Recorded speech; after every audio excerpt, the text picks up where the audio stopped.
Boa noite. Vamos esperar aí o bicho pegar, né? Ivete, seja bem-vinda, querida. Nós, semana passada, começamos aqui o streamer. Oi. Ivete, seja bem-vinda, querida. Por gentileza, Humberto. Oi. Nós, semana passada, começamos aqui o streamer. Bora de novo. Oi, tranquilo? Oi. Ivete, seja bem-vinda, querida. Por gentileza, Humberto. Oi, Foi, tá bom. Gente, eu tô entrando aqui. Bárbara, meu amor. Estamos entrando. Estamos chegando. Hoje o negócio tá meio desarrumado aqui. Entendeu? Tô meio indisposto. Mas vamos que vamos. E, gente, eu comecei a semana passada a fazer com o Humberto M. E aí houve uma instabilidade do Instagram. Ele deu um bug e a gente não conseguiu concluir. E marcamos para hoje, dia 15. Então eu peço desculpa a vocês, peço desculpa ao Humberto. A falha foi do Instagram. Estamos estabilizando. Mas eu estou tomando algumas atitudes que a gente vai mudar a sistemática. Eu tinha uma resistência de não saber fazer uma determinada operação pelo OBS, mas eu vou me render, eu vou começar a estudar para fazer uma coisa um pouquinho mais profissional. Dr. Jorge Mendonça, muito obrigado pela presença, tá? E a partir de agora, Humberto Eng. Boa noite, Humberto, tudo bem? Boa noite, Valdão. É um prazer estar aqui com você para falar um pouco da nossa pesca, para falar um pouco dessa atividade da pesca no nosso estado, como ela é importante, e principalmente agora nessa crise que o nosso país está passando, mostra como a pesca também foi afetada, direcionada por essas taxações, e aí afeta as nossas criações de camarão, afeta a nossa piscicultura, afeta a nossa pesca artesanal, porque 80% do que se consome vem da pesca artesanal. E é importante mostrar como é importante aqui para Sergipe a pesca. Uma pergunta. Existe pesca industrial? Existe. Qual a diferença?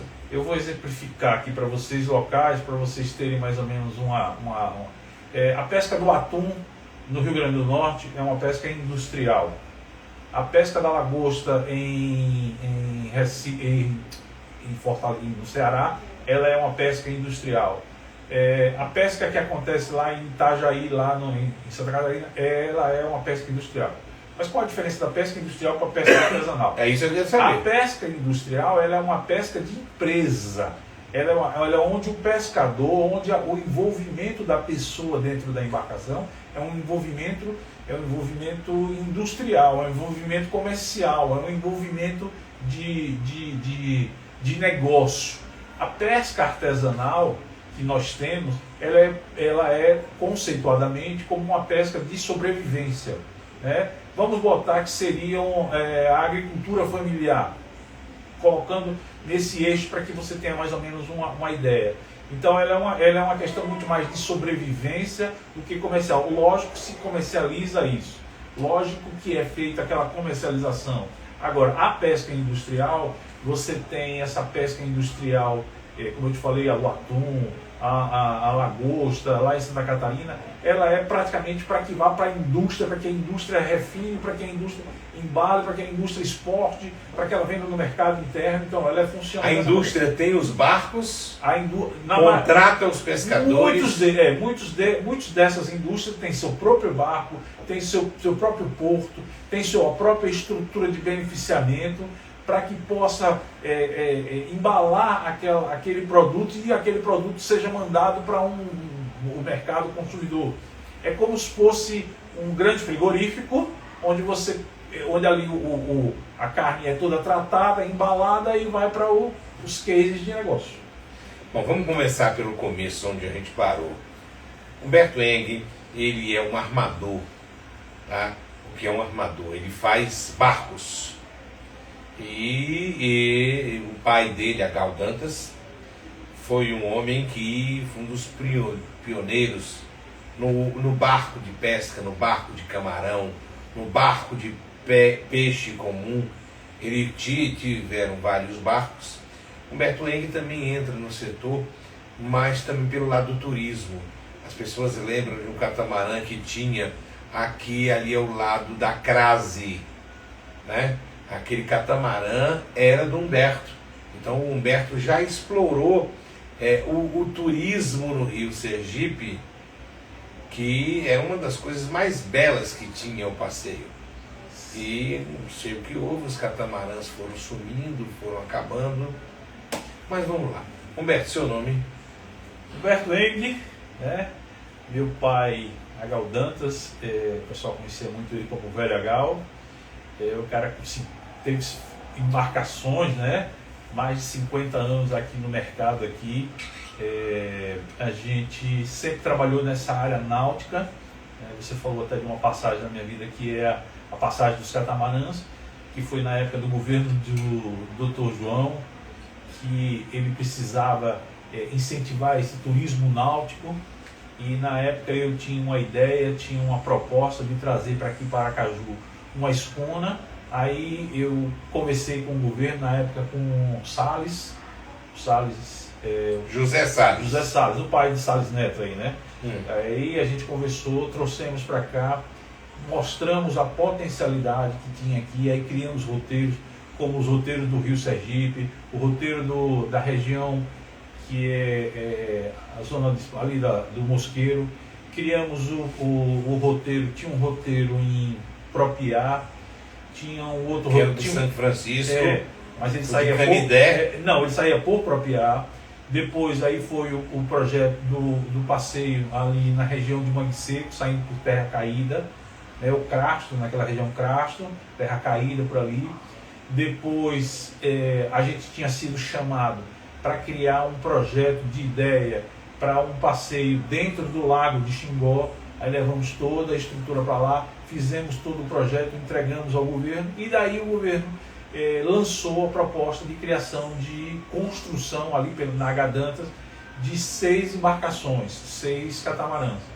E todos foram para licitação pública, e nós conseguimos a primeira embarcação, que era o catamarã Parnamirim, que navegava aqui no Rio Sergipe, e que eu achava sempre que era um passeio bacana, porque ele envolvia a parte do manguezal, que é uma parte bonita aqui do Rio Sergipe, e mostrava também o aspecto da cidade, da coisa urbana.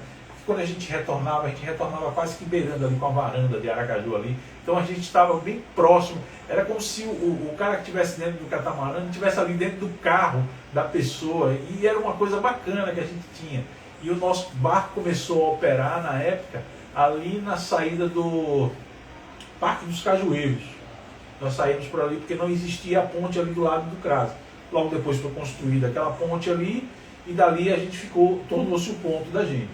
E aí eu fiz isso por muito tempo. Aí depois a gente recebeu uma proposta de levarmos um barco para fazermos uma criação de um roteiro lá em Gararu.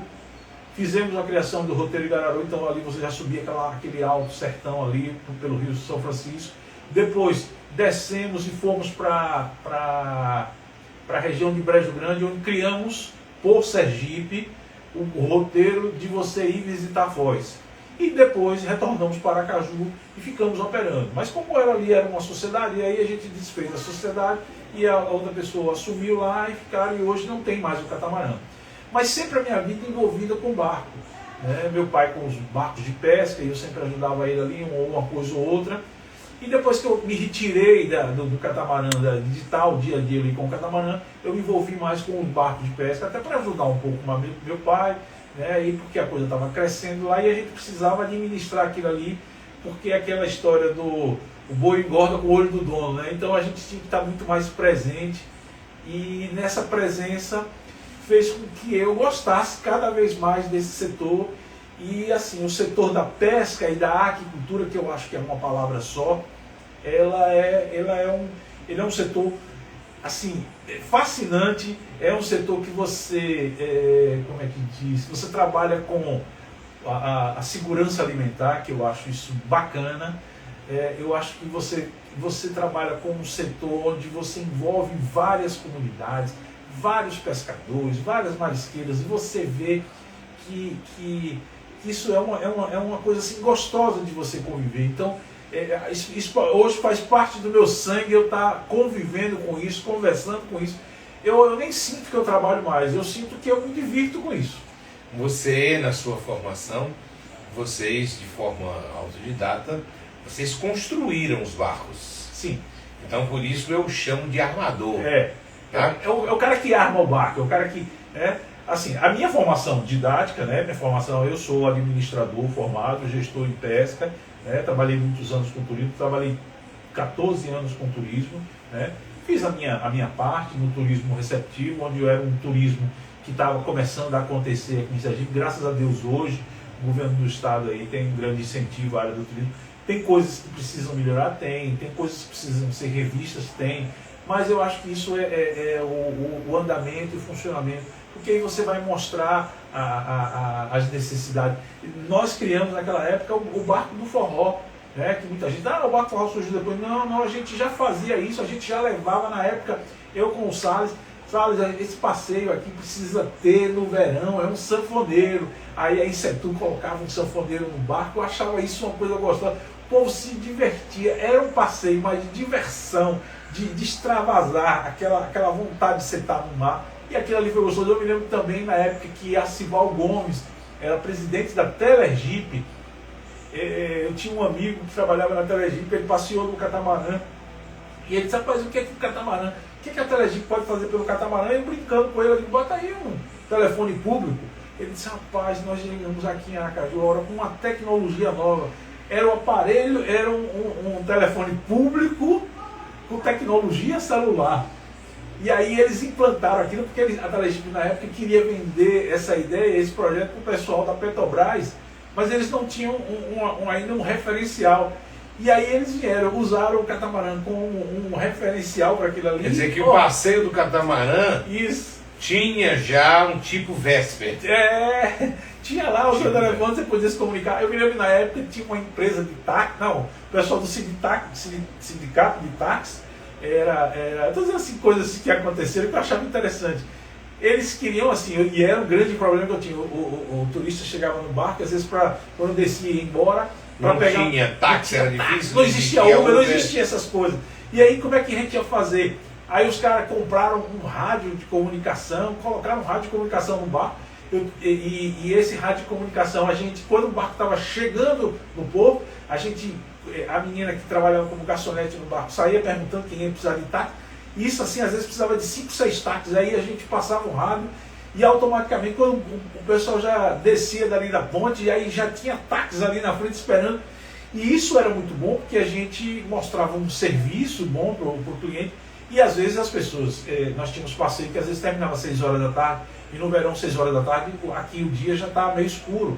E as pessoas ficavam com medo de estar ali naquele local. Mas quando chegava, o taxista já estava na ponte, esperando, olha, vamos levar, e já levava. E o próprio taxista depois já começava a vender o passeio. Então isso gerava uma cadeia de negócios que eu achava isso bacana. O restaurante ganhava ali do lado, o catamarã no passeio, o taxista, o guia que às vezes aparecia por lá. Eu recebi Como era alugar o catamarã para a galera assistir os shows do Augusto? Isso foi uma ideia.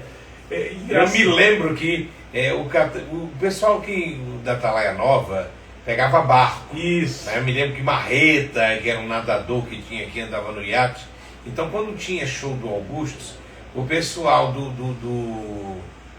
da Atalaia Nova vinha de barco. Isso. Aí depois a gente notou, eu era um frequentador do Augusto, ficava com o seu Augusto sentado ali na balaustrada, e, rapaz, constantemente o catamarã passava e a galera cantava lá e dançava lá.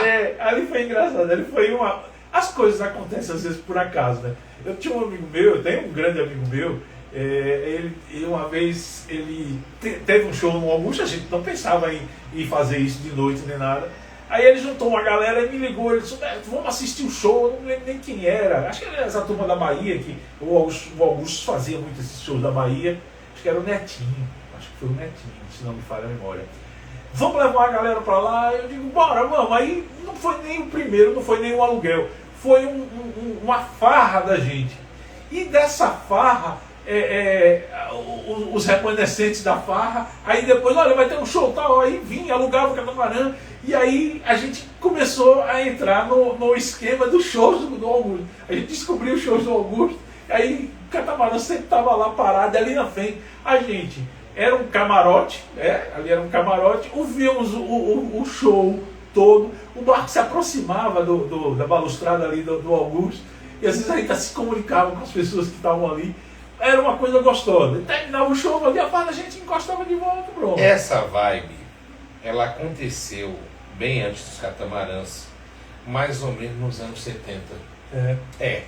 Existiu aqui um barco, o Lourinha. Lourinha, eu passei, o Lourinha. Parava aqui na Ponte do Ficava Imperador. na Ponte do Imperador. Que era uma boate, tinha uma boate. Tá certo? Então o que o Lourinha fez? O Wilson do Gavetão, que era um playboy que tinha aqui. Muito amigo do meu pai. O Wilson do Gavetão, eu conheci a Gal lá com o Wilson. Isso. Roupa masculina que era Gavetão. Então o que o Wilson fazia? Ele promoveu o luau no Rio Sergipe, no Lourinha, com direito a banho de piscina, que era a piscina do Lourinha, tá? E o barco ia, só que não saía da barra. Ele ia fazia um roteiro aqui, no iate. E dentro desses roteiros, um roteiro que essa semana eu vi uma notícia interessantíssima e pontual para esse nosso assunto. O governo do estado teve uma reunião com pessoas ligadas ao setor de transporte e turismo para viabilizar a reabertura do porto de Santo Amaro, que era um estaleiro da Araújo. Ali era a melhor descida de barco que nós tínhamos aqui no Rio Sergipe. E aquilo vai ser retornado para se transformar um investimento de 150 milhões, inclusive com o aceroamento do rio, para que embarcações possam chegar. E eu me lembro que o pessoal da Araújo, eu não recordo o nome de um engenheiro, ele tinha um olho de vidro, era um cara muito grande. Eu sei, mas também não sei quem era. Então eu fui várias vezes a esse porto e era uma coisa interessantíssima. Mas o governo do estado está preocupado com isso. E uma outra coisa que eu queria a tua opinião. É uma indústria que gera muito emprego. Eles estão prevendo de 1.000 a 20.000 empregos. Porque a ideia é retransformar aquilo ali num grande estaleiro de construção de embarcações, né? E hoje, para você fazer esse estaleiro que está vindo se instalar aqui, a construção de um barco envolve 500, 600 pessoas numa embarcação que às vezes dura para você construir 1 ano, 2 anos, e aí ele já gera um outro contrato, que aí você vai contratando. Então é uma geração de emprego, de mão de obra muito grande. E grandes especialistas vêm para cá, porque é uma indústria também que atrai especialistas, né, e vai absorver também o mercado do pessoal que está nas academias aqui, da parte de engenharia. Foi que houve, que inviabilizou o estaleiro do H Dantas aqui, porque eles tinham um no sul também, né? Isso. No Rio de Janeiro. Eu vou falar uma coisa que me disseram, mas eu não sei se isso é verdade. Porque nós tínhamos um estaleiro de reconhecimento nacional. Os catamarãs foram construídos ali. Eles chegaram a ter uma série de... Eles tinham uma lancha, uma marca de lancha que era HD Marine. Essas lanchas foram vendidas, exportadas. Porra, eles chegaram a ter essa linha de isso produzida aqui na Barra dos Coqueiros. Produzida ali na Barra dos Coqueiros. Mas eu soube que o Marcelo morreu, né? O Marcelo morreu, parece. O outro estava na Federação das Indústrias. E aí eles têm parentesco no Rio de Janeiro, e aí... A família se dividiu muito. Não, se dividindo e tal. Um dia desse eu soube que estavam alguns do Rio de Janeiro que tiveram aqui para ver se eles reabriam, o que eles faziam. Lembra que tinha um grande navio na frente? Passou, acho que 15, 20 anos. Isso, aí cortaram ele. O fantasma ali era um na navio frente. fantasma mesmo. É uma coisa Você tava fazendo feia. sombra naquele pessoal que morava ali Eu na cheguei a questionar por que era um navio fantasma, por que não pintavam? Por que uma empresa não adotava pintura para fazer merchan? Muito caro, era muito caro. Era muito caro, Era né? muito caro aquilo. Aquilo ali, eu soube que na época houve um envolvimento do Ministério Público aqui, solicitando, porque aí eu acho que já houve pessoas reclamando, Associação Moradores da Barra. Bom, eu sei que chegaram a desmontar e tirar aquilo ali, né, e viu, aí você tinha uma visão melhor do Agadança. Eu, quando eu passei por aquela região ali do Agadança, aquilo ali está fechado, aquilo ali está praticamente fechado. Uma coisa ou outra que eu acho que faz pontual, mas não. Eu estive até uma vez com o pessoal do Rio de Janeiro, que eles estiveram aqui, para retomar. Mas aí eles não retomaram. Isso faz, eu acho que uns 5 anos atrás. Que É um eles investimento grande. muito, muito, muito. E você Mas tem que ter capital sólido para fazer isso. Eu tive conversando, eu assisti uma palestra de um ministro da cidade que eu não recordo o nome. E depois nós saímos, fomos a um restaurante e ele era um apaixonado pelo transporte público náutico. E eu vou te contar uma coisa. E que eu ele me lembro aqui. apresentou neste dia Sim. um histórico que seria viável voltar a ter a cabotagem para Santo Amaro, Barra dos Coqueiros, subia ali Socorro pelo Rio do Sal Sim. e subia até o Sol Nascente, Santa Lúcia. Santa Lúcia não dava não, mas o Sol Nascente não. Aquela região ali, quando você vai pro Inácio Barbosa, para aquela região ali. Deixa eu te contar, aconteceu isso mesmo. Uma empresa do Rio Grande do Sul esteve aqui em Aracaju, na época, se não me falha a memória, posso até estar enganado, acho que foi na época do governo do Jackson. Eles estiveram aqui em Aracaju com um catamarã, que era um catamarã de alta velocidade. Parecido com aqueles que tinham na Ponte Rio de Niterói. Sim, Antes mas da olha só que ponte. esses são muito mais rápidos. Você não tem nem timão, eles eram como se fossem joysticks, né? E eles pediram que na época que o barco chegou aqui, que eu desse o apoio, até porque estava com o catamarã ali na ponte e tal, a gente pudesse dar todo o apoio para eles, e a gente deu o apoio logístico que a gente pôde dar aqui. E eu participei do passeio. A ideia geral era você ter um transporte náutico, que você vinha daquela região do Complexo Siri para Aracaju, para descer no centro da cidade. Você teria ali naquele Complexo Siri, que ali seria, acho que na região do São Brás, já tinha uma ponte ali, eles iam reestruturar aquilo ali, seria um ponto de acesso. Então, os ônibus daquela região toda cairiam para ali, a embarcação levaria dali do Siri para aqui para o centro da cidade em 10 minutos. Você imagine você sair dali do Marcos Freire e chegar no centro da cidade em 10 minutos. 10 minutos. 10 minutos. Me lembro disso. Era A gente uma estava no embarcação restaurante e como eles venderam, parecia até uma coisa assim, vamos dizer, um sonho. Mas o projeto chegou a ser feito. Aí, se não me falha a memória, eles falaram, ou aproveitaria o hidroviário aqui como uma base, ou fariam ali naquela região do mercado uma base para a chegada. Aí você tinha uma ligação para Santo Amaro, que você tem uma ligação direta, e isso você levaria uma ida de Santo Amaro para Aracaju com aquelas embarcações, você levava 20 minutos. Você tinha para Barra dos Coqueiros, você tinha para Atalaia Nova, ele ia fazer todo o roteiro, né?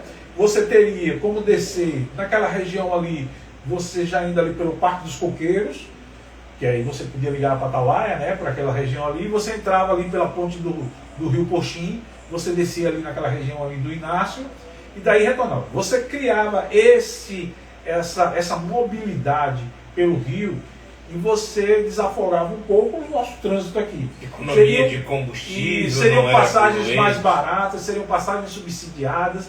E isso você conseguia. Vamos dar um exemplo naquela região. Sim, você tinha Santa Amaro, você tinha Laranjeiras que você podia ligar. Você podia ligar também a região ali uma parte de Socorro. Acho que não sei o que de fora, Taçoca de fora, naquela região. Todo esse projeto, toda essa planta da coisa foi estruturada. Eles iam trazer para Aracaju, a priori, eram 3 catamarãs de alta velocidade, Quer dizer, isso ia gerar uma nova mobilidade aqui para Sergipe, uma para coisa você linda. criar um setor, como é que diz? Uma coisa bacana, bonita. Mas se eu te disser uma coisa, quando eu estou estressado, eu saio daqui andando. Sabe o que eu faço? Eu pego um tototó, paga R$5 de passagem, Sim. só para mim atravessar até a Barra dos Coqueiros para ver o mar. Gente, é uma coisa aprazível. Isso. R$5. Eu acho que quem tinha que estar ganhando dinheiro com o turismo no Rio Sergipe era a turma do Tototó.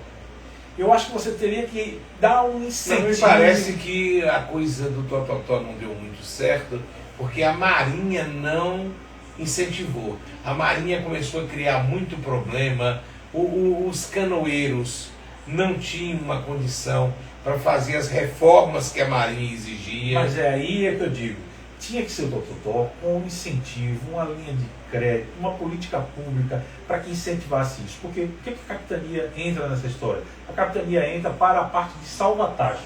Se você está ok com a sua embarcação, você faça o que você quiser na sua autorização.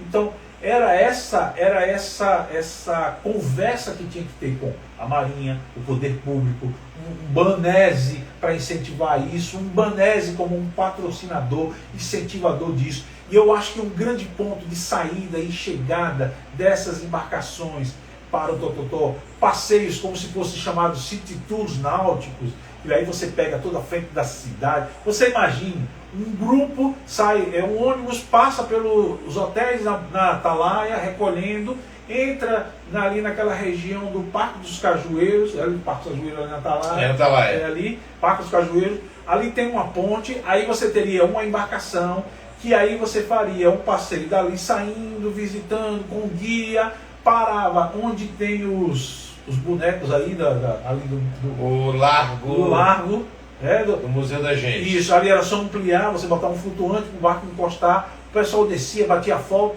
entrava, continuava o passeio beirando a cidade, fazendo aquele sítio náutico ali, passava pelo terminal pesqueiro, os barcos de pesca, ia até Orlinha, no bairro industrial, ali eles desciam. O ônibus que deixou vocês lá no Parque dos Cajueiros, pegava eles lá na Orlinha, lá, e da Orlinha voltava, aí vinha aqui pro centro da cidade. Ia ser um passeio, um negócio assim de louco, e você dava estrutura, você dava condições de trabalho, porque o Tototó, ele hoje caiu o seu movimento, a ponte, inviabilizou. Né? Mas é assim, é você criar uma alternativa para aquilo que a gente não pode deixar de ter, que é a ponte que trouxe um desenvolvimento para a Barra inegável.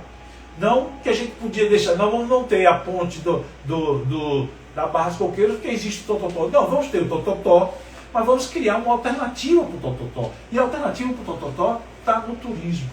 Está no turismo. Então, se você criasse esse city tour náutico, se você parar e ver, se você já foi em Recife, você tem um passeio das 7 pontes, que ali por dentro daqueles rios ali, aqueles rios ali em Recife, tem isso, porque a gente não tem aqui, então... Chama até da Veneza brasileira, isso, né? Isso. Só não tem as gândulas. Então quer dizer, o Tototó, a turma do Tototó, chamava eles, o que vocês precisam para melhorar a sua embarcação, né? Isso aqui não pode se perder. O Tototó é patrimônio, patrimônio material, né? Material. Só que existem pouquíssimos. A professora Ana Lúcia, na época, que fez essa lei e tudo. Existem pouquíssimos. Não pode se deixar isso acabar. Frete. Isso, não pode deixar eles se acabarem. Então, o que você não faz para deixar eles se acabarem? Reúne a associação, detecta qual é o seu problema e vamos tentar encontrar uma política pública, uma linha de crédito. Eu acho que o Ministério do Turismo, ou o Ministério das Cidades, eu acho, o do Desenvolvimento, o pessoal do Desenvolve aqui podia ajudar. O Banco Banese, nós somos um dos únicos estados no Brasil agraciados com o Banco Estadual. E a função do Banco Estadual é incentivar banco isso. De fomento, banco social. Então, aí, como eu fiz, olha, o catamarã, veja como era o catamarã, chegou um ponto do catamarã que eu fui procurado por uma grande empresa de telefonia e ela pintou o catamarã era um outdoor flutuante em Aracaju. Então estava lá e ela me bancava, mensalmente o que ela me bancava, eu pagava a minha tripulação.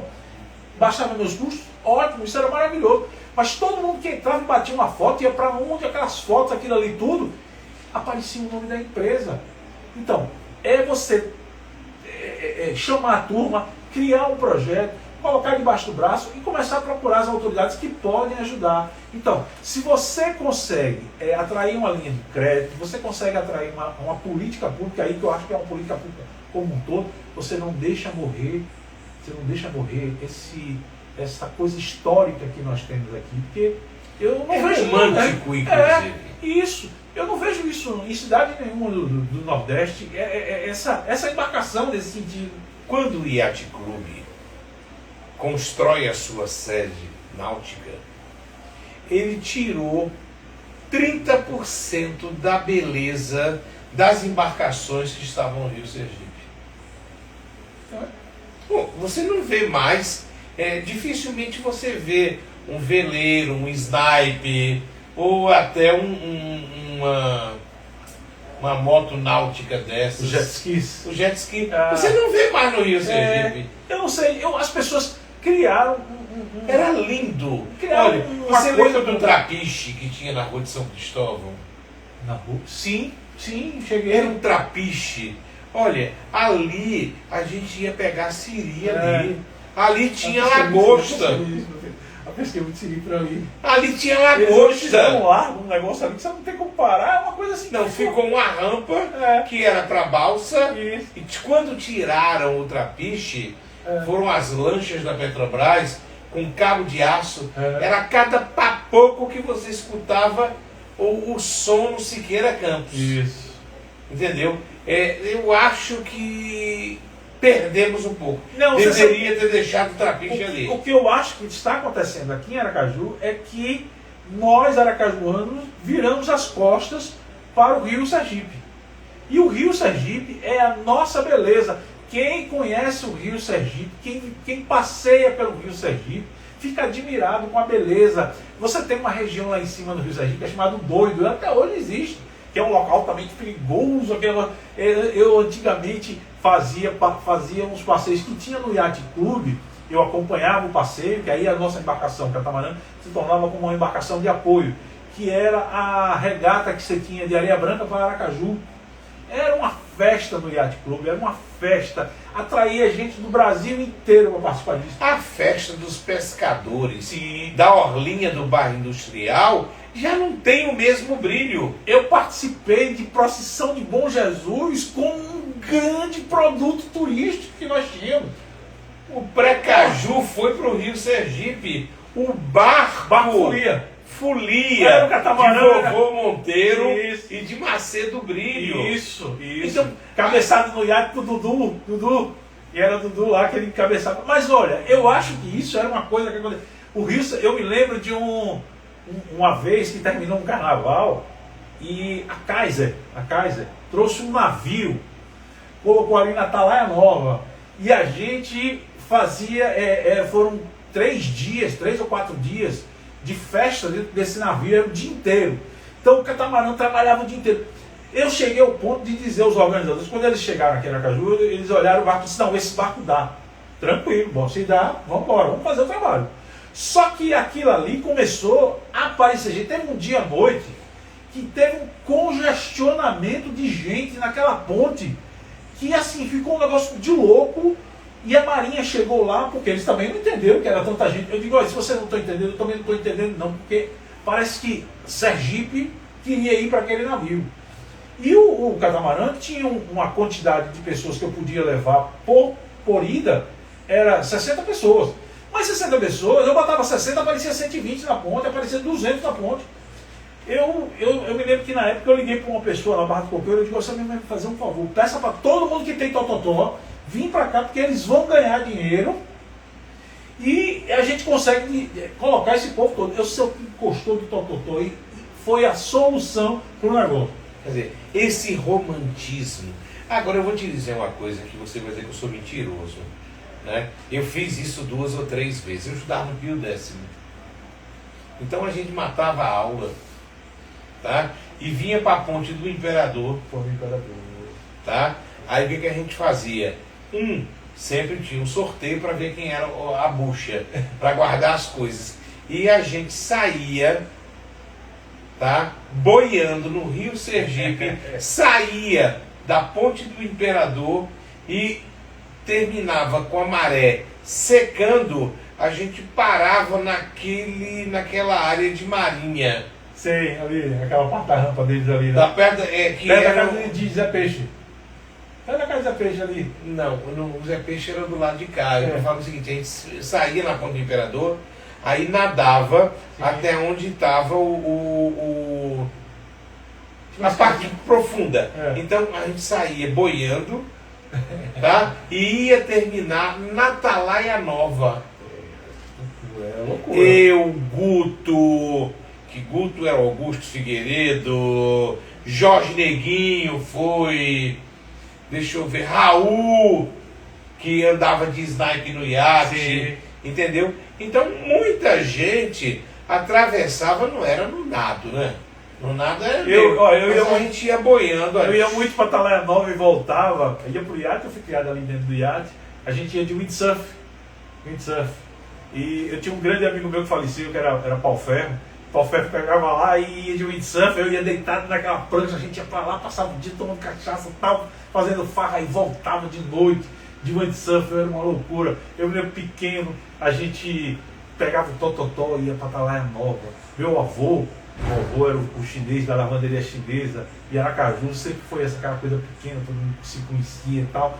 Aí quando a gente chegava na Atalaia Nova, eu chegava na Barra dos Coqueiros, às vezes ia pra Atalaia Nova. Quando a gente voltava, que descia do tototó, tava a vovô lá em cima, eu e meu filho, vovô, pegava na orelha da gente, não, pra casa, sua mãe já sabe, sua avó já sabe, todo mundo aperreado, quer dizer, era uma fase boa. Acho que quando a gente faz um programa de cultura aqui, culturalmente, esse desprezo que nós temos dado ao Rio Sergipe, eu acho que hoje nós estamos...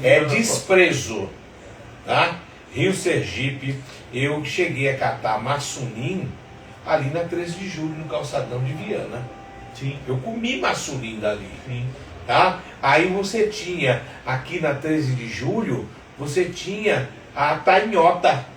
Sim. Que era pego de tarrafa. Sim. Eu joguei tarrafa ali. Bom, eu fazia farra na Atalaia Nova, e nós íamos, como é que diz?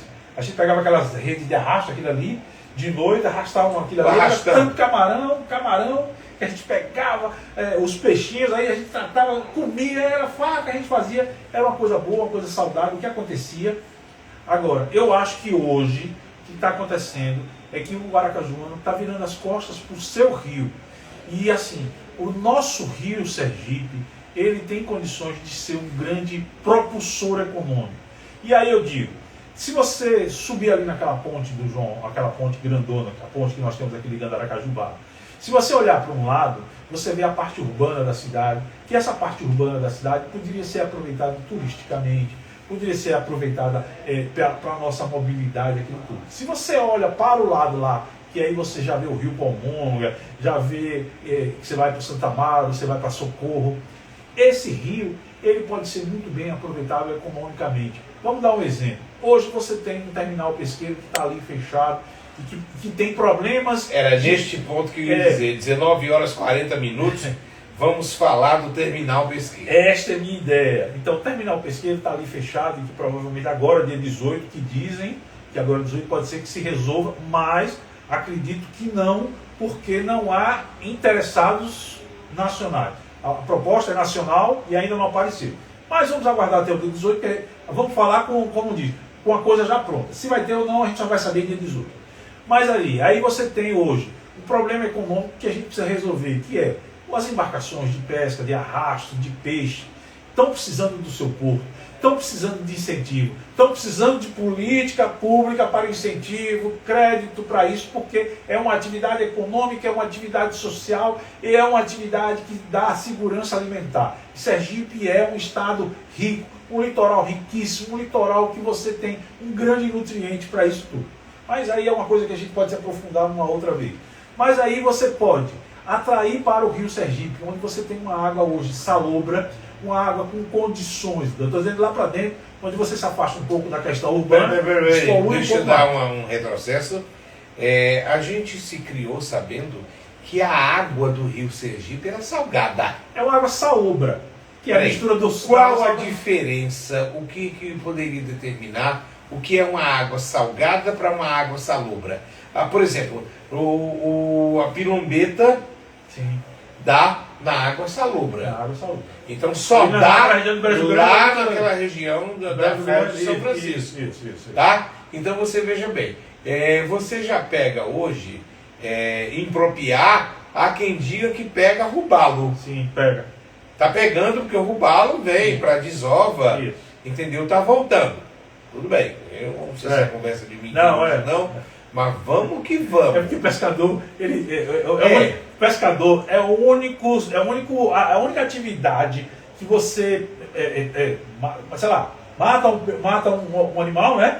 E ele cresce quando morre, porque o pescador nunca disse que pegou um peixe desse tamanho. Não, o peixe que eu peguei era assim, não, era desse tamanho. Ele morre, mas ele vai crescendo. Então vamos lá.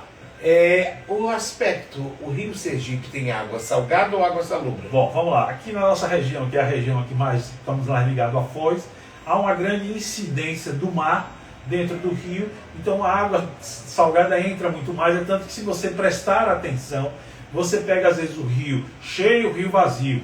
O Rio Sergipe, nesta região aqui, e aí eu digo de Socorro para cá, mais ou menos, onde a influência é muito grande, você tem ali o rio, ele sobe 6 horas, desce 6 horas e atrasa 45. É tanto que às vezes de manhã o rio está cheio. Não, é 45. Eu achava que era 6 por 6 parando uma. Não, é 6 por 6 e atrasa 45. Entendeu? Eu pensei que era 6 por 6 e atrasava 1 hora, que eu chamava de praia-mar. Isso. Então assim, o nosso Rio Sergipe, ele tem uma barra que às vezes é muito perigosa e às vezes ela é muito calma. Então você tem que saber entrar e saber sair. Então tem isso. Mas quando você se coloca mais para dentro do Rio Sergipe, ele vai tendo muito mais a incidência daquela água doce, por ser um rio, mas você tem a incidência da água salgada por ali. Então ela se torna um salobro mais branco. A microbiótica de uma água salobra, até que ponto ela serve, vamos dizer, como um antibiótico natural para as criaturas que estão nela? Olha, eu sinceramente eu não sei te responder a percentagem da coisa, mas se você prestar atenção, o nosso Rio Sergipe, que muita gente diz, o nosso Rio Sergipe está poluído, tem suas áreas de poluição, tem, até porque você está na frente da questão urbana da cidade. Mas um dos grandes atrativos que nós tínhamos no Catamarã, e ainda tem no Rio Sergipe, são os botos. Acho a coisa mais bonita, de manhã cedo aparece muito boto pulando. Eles pulam. Pulam, principalmente aqui na rua da frente, perto do iate. Pulam. Por que pulam? Porque o ambiente ainda está bom para eles. Porque se não tivesse, eles não estariam mais aqui. Isso você tem a certeza. O nosso Rio Sergipe, ele é muito rico. Então, o que eu queria dizer economicamente para o Rio Sergipe, depois da ponte que você atravessa a barra? Você pode atrair fazendas de criação de peixe. Essas fazendas de criação de peixe dariam emprego, dariam divisas para o município que estivesse atraindo isso, um Santa Amaro, uma então, barra. Vamos lá, deixa eu te fazer uma pergunta. É verdade que a galera dos tigres asiáticos tem intenção em fazer fazendas de criação de ostra, de peixe, tanto na Barra dos Coqueiros como aqui em Aracaju? Inclusive tem algumas áreas que se estudam a viabilidade do governo desapropriar alguns espaços e está viabilizando junto ao Ministério da Marinha para que possa autorizar a que essas empresas que venham de Tauã, daquela região do outro lado do mundo, para fazer esses criatórios. Bom, vamos lá. Eu sei de uma companhia chinesa, né, o pessoal, que eles têm um projeto ali para aquela região de Pirambu. Eu não sei se já chegaram a conversar com o pessoal de Pirambu, mas eu sempre disse a Pirambu que Pirambu precisava de um plano B. E qual é o plano B? É utilizar a mão de obra, que você tem uma cidade com 90% da mão de obra ligada à pesca, você tem uma população que sobrevive hoje da pesca do arrasto, e que é uma pesca que do jeito que está sendo não incentivada, a tendência dela é cair, e quando ela cai, aquela população precisa sobreviver e muitas vezes vai bater na porta do prefeito para pedir. E eu acho que a população não tem que viver de ser pedinte. Eu acho que você tem que criar fórmulas e maneiras da população, do povo de Pirambu trabalhar. E aquele litoral que você tem na frente de Pirambu, você pode fazer essas criações de peixe, de robalo, o peixe de água salgada, você pode criar ali a pescada, existem já projetos sobre isso. Eu já ouvi falar que tem grandes investidores. Essa semana, um engenheiro, ele é engenheiro, meu Deus, florestal, mas ele trabalha muito ligado a isso. O Tocantins ligou para mim e pediu para eu citar eles algumas áreas e tentar encontrar para ele carta náutica disso, porque eles estão desenvolvendo um projeto, e que é uma coisa que eu já vinha falando, que pode muito bem ser colocado aqui em Sergipe, e você criaria para comunidades pequenas, elas serem produtoras disso, se tornariam cooperativas, e isso é um mercado que está surgindo no mundo todo. Tipo o camarão lá naquela região de Diaroba, que já estão servindo merenda escolar com camarão. Agora veja o que acontece. O que seria aqui no Rio Sergipe? A ideia seria no Rio Sergipe e ali naquela região do Distância. É um projeto de criação de macroalgas com ostra ou mexilhão. Aí deixa eu explicar a você. O que é a macroalga? É o capim no mar. Mas esse capim é um capim, não é o capim de ouro, mas é um ouro que você tem na água, que é utilizado na indústria cosmética, na indústria da medicina, na indústria da alimentação. Você está entendendo? Então, toda aquela alga, ela é criada ali. E aí, o que você dá para a alga se alimentar? Nada. Você tem que ter o rio com nutriente, é capim. Você criar capim, você em 45 dias ele já está na hora de colher, e você coloca de novo aquilo lá, e aquilo ali melhora a fauna da região. Você produz aquilo ali, retira, coloca para secar, você vende para uma beneficiadora que vende esses fardos para fora, serve até para a indústria como é que diz? A indústria agrícola, para fertilizantes, para fertilizar a terra. Então, é uma criação que é feita hoje em vários lugares do mundo com pessoas de baixa renda, né, pescadores, que a coisa está ali. Você pode sair muito bem para ir pescar no seu barquinho, mas você tem sua fileirazinha lá que você pode fazer sua criação de macroalga. E você pode agregar isso à ostra. E você pode agregar isso ao mexilhão. Vou dar um exemplo para você. Aqui em Alagoas tem um local ali, na Lagoa de Mundaú, que eles têm o maçunim. E o maçunim, pego naquela região, era só a carnezinha. E o casco do maçunim era jogado. Jogado ali e tal. E aquilo ali se tornava um passivo para os lixões. Vieram o pessoal de uma ONG com um projeto que eu achei interessantíssimo. Aquilo ali é cálcio. É cálcio puro. É cálcio puro. O que eles fizeram? Trituraram aquilo ali tudo. Para servir de adubo. De adubo não, melhor ainda. Eles criaram uma fonte de renda para aquilo ali. Existe um arquiteto, acho que é Ricardo, um cara aí grandão no país, um cara conceituadíssimo no Brasil inteiro. E ele é muito ligado àquela companhia chamada Porto Belo, de azulejos, tal, de pisos. Ele criou um combrogó, feito do casco do maçunim. 60% aquele pó do maçunim misturado com areia e um pouco de cimento para dar a liga. E é feito um combrogó. Esse combrogó hoje, quem compra é a Porto Belo. A Porto Belo incentiva que eles façam isso. A Porto Belo compra, coloca no seu catálogo de um grande produto caríssimo, que é ecologicamente correto. Não existe mais o passivo do casco do maçunim nos lixões. Não vai ter o odor desagradável, Isso. Não vai ter ninguém se cortando. Isso. E outra coisa, outro detalhe, essa ONG veio porque a pesca do maçunim, aquilo ali, criavam pessoas que estavam tendo que mergulhar, tinha um problema do pessoal de apneia, tinha um grande problema. Eles conseguiram fazer que aquilo ali se tornasse como se fosse uma fazenda é agregado a cordões, a fitas lá, tiram o maçunim. Hoje, aquele pessoal daquela redondeza ganha muito mais dinheiro com o casco do maçunim do que com o maçunim. Agora eu vou te dizer uma coisa. Você sabe que eu vivo no mercado, né? Sim. Eu vou ao mercado Sim. constantemente e muitas vezes você me dá até aquele caranguejo do mar. Sim. Você sabe que eu gosto. Minha sogra adora aquele caranguejo. Eu gosto também. É isso. Aquilo no leite de coco é fantástico. É. E aí você veja bem, outro dia eu desejei comer maçunim. Não encontrei maçunim no mercado municipal.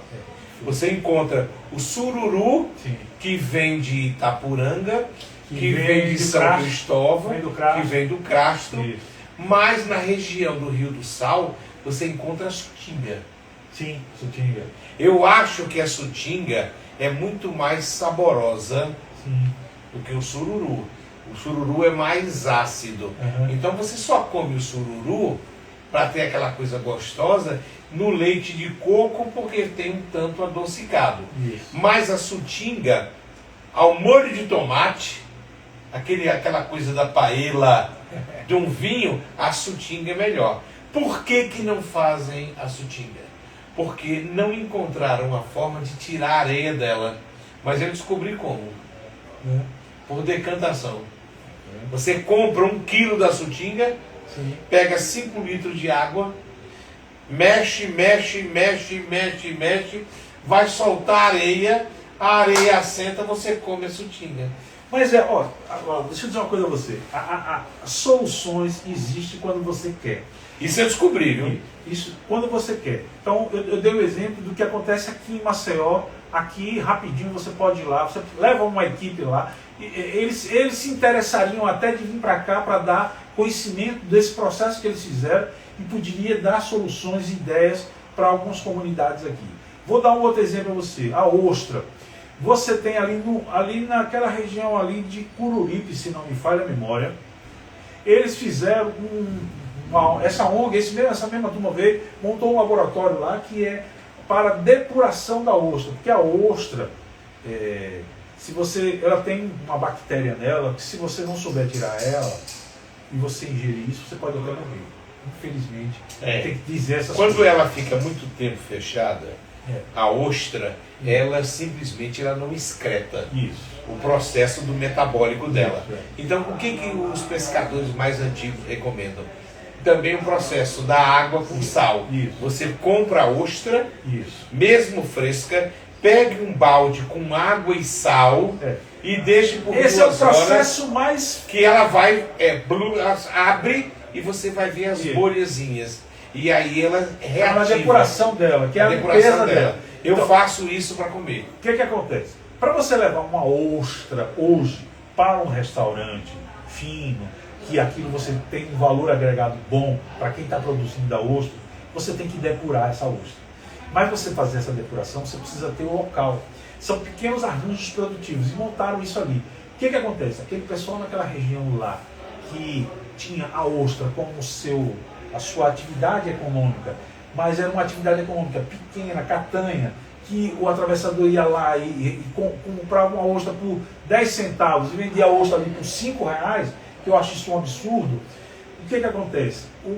Eles montaram essa estrutura e hoje a cooperativa pega aquela ostra depurada, limpa e leva para os grandes restaurantes de Maceió.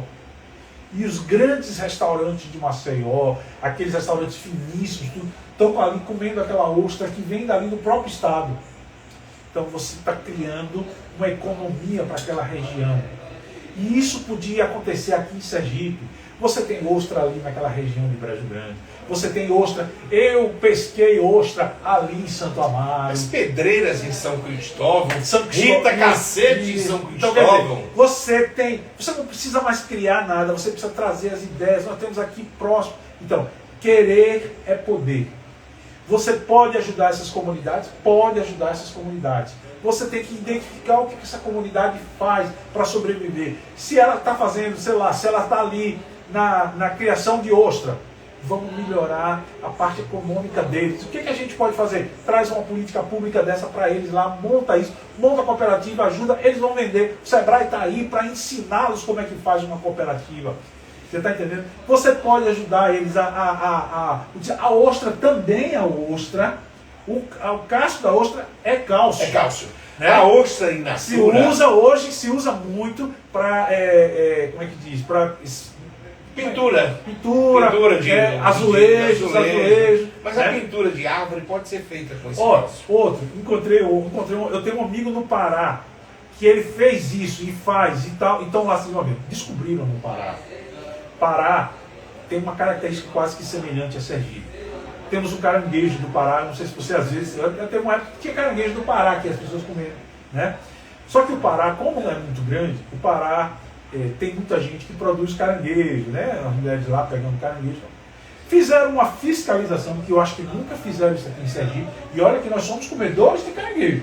Nossa cultura é comer caranguejo. Eu não digo nem que o caranguejo é um produto para a gente comer, é uma coisa meio psicológica. Eu estou com raiva de valadão, estou ali, pego o martelinho, vou bater, aí eu descarrego aquela raiva. E quando bate, vou lhe lembrar uma coisa. Eu lhe liguei, acho que 1 ano e meio, 2 anos atrás. Eu disse, Humberto, tem um mercadinho vendendo caranguejo. Foi. Aí você disse, não Mateus, pode. não pode. Não pode. Eu digo, bom, Isso, eu Mateus. passei no mercadinho e vi o caranguejo. Dias depois você me ligou. Eu descobri o que foi. Esse caranguejo veio do Pará. Quer dizer, Sergipe é o berço do caranguejo uçá. Isso. Nós temos uma fartura do caranguejo uçá. A gente trouxe caranguejo uçá de Belém do Pará. Aí você diz o seguinte, qual foi a falha? Eu inclusive perguntei. Você disse, olha, se o caranguejo fosse vendido congelado, podia. Isso. Porque eles têm certificação, Isso. o carimbo do CIF, por isso nós Vivo, queremos ele não pode ser abrir. vendido ali. Mas vivo não pode ser vendido. E aí, como eu abri minha língua miserável na internet, eu acho que nunca mais apareceu o caranguejo. Foi tirado. Entendeu? Nós dois ajudamos isso. Preservamos o nosso caranguejo. Quando o cara me disse que o caranguejo era do Pará, aí que eu fiquei com mais raiva ainda. Porra, nós somos aqui de Sergipe, é comedor de caranguejo. Caranguejo tem. Mas, o que aconteceu no Pará? A Vigilância Sanitária fez uma inspeção lá e descobriu, você vai até que achar que é muito, mas para o Pará é pouco, 70 comunidades onde o caranguejo que era pego não era caranguejo que você podia ingerir para o consumo humano. Então, havia um índice de poluição muito grande nessas regiões. Eu só tenho 10 minutos. Pronto. Vamos acelerar. Vou acelerar. Não aconteceu isso. O que aconteceu? Aí esse cara entrou na história, conseguiu fazer com que essas comunidades melhorassem o seu nível de produção e caranguejo lá no Pará foi certificado. Nós nunca fizemos uma fiscalização aqui para saber de onde é que vem o nosso caranguejo, se o nosso caranguejo está com qualidade para você ingerir ele, né? Não quero que ninguém deixe de comer caranguejo, não. Continue comendo caranguejo. Não há nenhum caso aqui. O do mercado municipal geralmente vem do Pomonga. Sim. Então é uma área que está livre de contaminação. Então assim, o caranguejo hoje é vendido dentro do supermercado certificado. Então era isso que a gente precisa fazer. E o que é que ele fez com o resto do caranguejo? Porque se você prestar atenção, o caranguejo a gente come 20% a 30%. O resto é casca e a gente joga fora. E isso dá um passivo nos lixões. Se você isso também é cálcio, isso pode virar adubo. O que aconteceu? O que ele fez lá? Arranjos produtivos, pequenos arranjos produtivos. Esse pessoal recolhe nos bares no final de semana, porque se você descer ali naquela região do Aruana, descendo das praias, no final da tarde do domingo, tá lá os lixões. É só fazer uma coleta seletiva. Isso, fazer uma coleta, leva isso, triturava, transforma numa farinha, num pó. Isso, aquilo ali é adubo orgânico para outras culturas. E o que acontecia? Você fazia com que essas pessoas ganhassem dinheiro com esse lixo, que se tornaria um produto de venda para isso. Agora, você tem que ter uma política pública para isso. Outra coisa, os barcos de pesca que fazem arrastão. Naquilo ali vem uma fauna agregada, que é os peixes, aqueles peixinhos pequenininhos. A puta-nua, o incha-rola. Esse é o nome que você dá desse peixe. Aquilo ali é um peixe que é vendido hoje no mercado, peixe de pá. tão barato que é. Fica 3 a 5 reais, dependendo da lua, Isso. a pá. Isso. O que é que acontece? Aquilo ali serve para alimentar os peixes ali do Projeto Tamar, que eu vejo muitos levarem. Aquele peixinho tem um valor nutritivo muito bom, só que ele não tem um valor comercial grande. O que é que podia se fazer? Podia-se criar uma política pública para que aquilo ali fosse recolhido pelo governo do estado, colocava as marisqueiras para tratar aquilo ali serviria como merenda escolar, como alimentação no Padre Pedro, aquilo ali alimentava pessoas, aquilo ali gerava renda, certo? E gerava dignidade para as pessoas. Proteína de primeira linha. Pronto, acabou-se. Então, vontade você tem que ter. Soluções existem. É só querer. Bom, eu estou chegando ao final. Vamos agora falar um pouquinho do que você faz. Você tem barcos de pesca.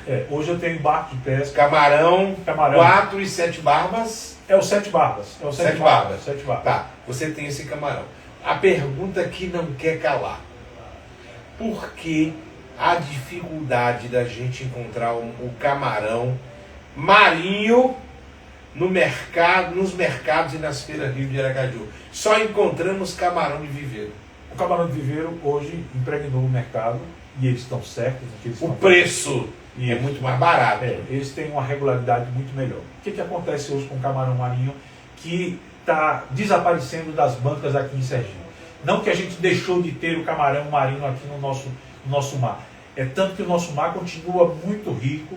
Nós temos problemas hoje com a nossa questão de intervalos do defeso, que precisam ser reconstituídos, até porque a fauna precisa ser reconstituída, né? A vida de útil de um camarão é 90 dias, e aí a gente tem intervalos de defeso de 45. E aí, com falta de incentivos para que você tenha uma pesca sustentável, para que você tenha uma pesca do nosso camarão, está fazendo com que os empresários que têm barco de pesca saiam de Sergipe. Alguns empresários deixem as suas embarcações paradas, outras estão pescando muito menos do que estariam pescando. Sergipe já chegou a ser o terceiro no Brasil e o primeiro no Brasil em produção de camarão marinho de pesca. Hoje nós não sabemos nem como comensurar isso aí. Até porque perdemos esse espaço, perdemos estrutura, não temos um terminal pesqueiro, não temos uma área de armazenagem, não temos uma condição melhor para que a gente possa ter esta atividade da pesca do arrasto, sendo uma atividade que possa voltar a ter os nossos pescadores, os nossos mestres de barco bons. Estão saindo daqui, estão indo para Ilhéus, estão indo para Vitória, estão indo lá para Itajaí, estão subindo para o Maranhão, para aquela região ali de Luiz Correia, aquela região por lá. Então, a gente está perdendo bons pescadores. Então, falta uma política, falta uma vontade do governo, falta também, aí eu vou falar, o nosso amigo lá da Superintendência de Pesca daqui federal, o Everton, ele precisa também sentar com a nossa comunidade, conversar, abrir espaço para que a gente possa conversar sobre isso. Não só ouvir só o pescador, eu acho que o pescador é importante nessa cadeia, mas a cadeia não se quebra só com o pescador. É toda uma cadeia, tem o dono do barco. E se continuar dessa maneira que vai, Sergipe está fadado a não ter mais o seguro defeso. Por que não tem o seguro defeso? Porque o defeso nosso é o defeso do camarão 7 barbas. Se você não tem o camarão 7 barbas, você não tem mais o seguro defeso. Infelizmente. Então a gente precisa melhorar os dois âmbitos do negócio para que o negócio funcione. Os pescadores, tá, que estão viciados no seguro do defeso estão em vias de perderem a boquinha. Podem perder, estão ameaçados de perder porque a atividade econômica, que é o barco, que enseja que você tenha dali os seus pescadores recebendo o seguro defeso, eles estão deixando de acontecer. Nós tínhamos um porto aqui em Aracaju com 70 embarcações. Nós tínhamos um porto em Pirambu com mais de 80 embarcações. Hoje, o estado de Sergipe tem, navegando entre Sergipe e entre Pirambu, em torno de 15 a 20 embarcações do camarão do arrasto. E isso é num intervalo de 10 anos. Então, o que aconteceu? Esses barcos deixaram de pescar o camarão por quê? Vamos analisar. Esses barcos de camarão hoje, que estavam ontem, há 1 ano, 2 anos atrás, pescando camarão, não estão pescando aqui por quê? Foram pescar em outro canto. Porque ficaram aqui, não estão pescando mais camarão, estão indo pescar peixe. E não existe o seguro defesa do peixe. Existe o seguro defesa do camarão sete barba. Existe o seguro defesa da região ali do São Francisco, que é da... Oh, meu Deus, então são 2 tipos de seguro. E se não tiver a atividade do camarão marinho do mar, vai acabar o seguro defesa. Porque não existe seguro defesa para quem trabalha no camarão de viveiro. E o camarão de viveiro, ele tem sua regularidade. Ele é uma coisa feita pelo homem, montada pelo homem. Não é o que você vai lá na natureza pegar. Então, a natureza diz, olha, pegue agora. Agora não dá para você pegar. Legal. Ou foi criado o seguro defesa para que o pescador não ficasse desabrigado. Acho importante a questão do seguro defesa. Mas o seguro defesa só existe se tiver a atividade econômica. Não tendo a atividade econômica, você pode estar fadado a ter uma grande diminuição de pessoas recebendo seguro defesa. Gente, eu conversei com o Humberto Weng. Esse assunto é pontual e é seríssimo. A gente está falando de comida. Seguro defesa da Piracema, que lembrei agora, desculpe. A gente está falando de comida. Segurança alimentar. É a tradição do nosso estado, é a nossa culinária. Passa. Se você hoje virar para mim, vai lá, qual é o que você entende do prato típico de Sergipe? E eu vou dar a opinião baseado num gosto de uma figura pública, que era o prato predileto dele. Quem? O ex-governador João Alves Filho. A paixão dele culinária era maxixe com camarão de água doce. E você sabe que o maior incentivador de criação de camarão aqui em Sergipe foi a Fazenda Jundiaí, uma das primeiras, lá no São Francisco, de quem era? De João Alves. Trouxe o engenheiro de pesca Itamar Rocha, uma figura nacional, hoje presidente da Associação Brasileira, veio para cá. A lei do camarão aqui no estado de Sergipe é a lei Itamar Rocha, aprovada na época no governo de João Alves, para que se trouxesse e incentivasse essa criação, a carcinicultura no estado de Sergipe.